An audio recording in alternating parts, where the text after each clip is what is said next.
بسم اللہ الرحمن الرحیم۔ ہمارے اکابر رحمہم اللہ اللہ کی راہ میں کیسے خرچ کرتے تھے۔ ایک صاحب حضرت مولانا مفتی محمد تقی صاحب عثمانی قدس اللہ سے ملنے آئے۔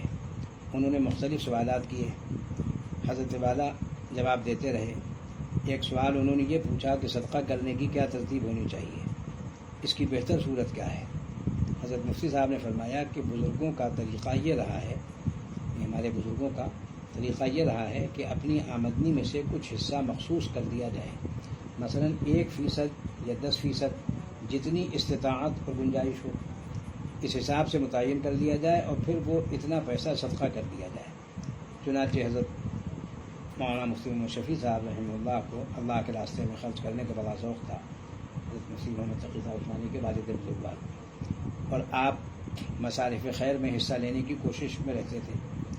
انفاق خرچ کرنے کا یہ معمول تنگی اور فراخی ہر حالت میں جاری رہتا تھا، اور اس کے لیے جو طریقہ کار اپنایا ہوا تھا وہ بڑا سبق آموز اور لائق تقلید ہے۔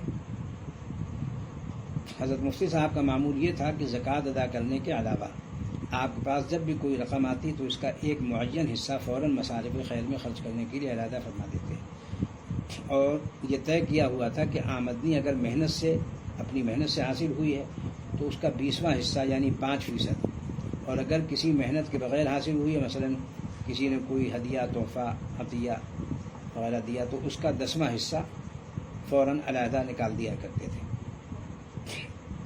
صندوقچی میں ایک تھیلا آپ کے پاس ہمیشہ رہتا تھا جس پر صدقات و مبرات لکھا رہتا تھا۔ تنگ دستی کا زمانہ ہو یا فراخی کا، آمدنی کا مذکورہ حصہ یعنی 20واں حصہ اگر اپنی محنت سے ہوئی اور اگر بغیر محنت کے حاصل ہوئی تو 10واں حصہ، آمدنی کا مذکورہ حصہ آپ فوراً اس تھیلے میں رکھ دیتے تھے، اور جب تک یہ حصہ صدقات اور مبرات کے تھیلے میں نہ چلا جاتا اس وقت تک اس آمدنی کو استعمال نہیں فرماتے تھے۔ اگر 10 روپے بھی کہیں سے آئے تو فوراً اس کے چھوٹے نوٹ بدلوا کر 1 روپیہ اس تھیلے میں رکھنے کا اہتمام فرماتے تھے۔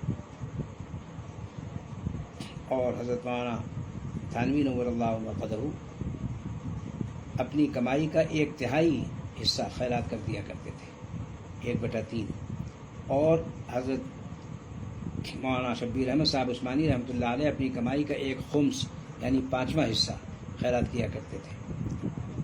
اور حضرت مولانا سید اصغر حسین صاحب رحمۃ اللہ علیہ کو دیکھا کہ ان کے پاس 3 چپاتی آتی تھی، ان میں 1.5 چپاتی خود تناول فرماتے، 1 چپاتی خیرات کر دیتے تھے اور آدھی کسی کو ہدیہ کر دیتے تھے۔ اس ساری بات سے اس طریقہ کار کی اہمیت کا اندازہ ہوا۔ ویسے تو ہر شخص صدقے کی اہمیت سے واقف ہوتا ہے اور کچھ نہ کچھ صدقہ کرتا ہی رہتا ہے، لیکن اس التزام اور اس طرح کی پابندی کا فائدہ یہ ہوگا کہ ساری کی ساری آمدنی مکمل طور پر صدقے کی چھلنی سے چھن کر آئے گی، اور گویا کہ انسان کے پاس جو کچھ بھی آ رہا ہے اس کے 1 پیسے کا صدقہ دیا جا رہا ہے۔ اس طریقہ کار سے برکت بھی ہوگی اور صدقے کا اہتمام بھی ہوگا، کیونکہ کوئی وقت ایسا نہیں ہوگا کہ جب اس کے پاس مال آیا ہو اور اس نے اس کا صدقہ نہ دے دیا ہو۔ اگر انسان زیادہ اوسط متعین نہیں کر سکتا تو کل آمدنی کا 1% ہی متعین کر لے، یعنی اگر کسی کی ماہانہ آمدنی ملا کے 20,000 روپے ہوتی ہو اور اس نے 1% صدقہ متعین کیا ہوا ہے تو کل 200 روپے بنیں گے۔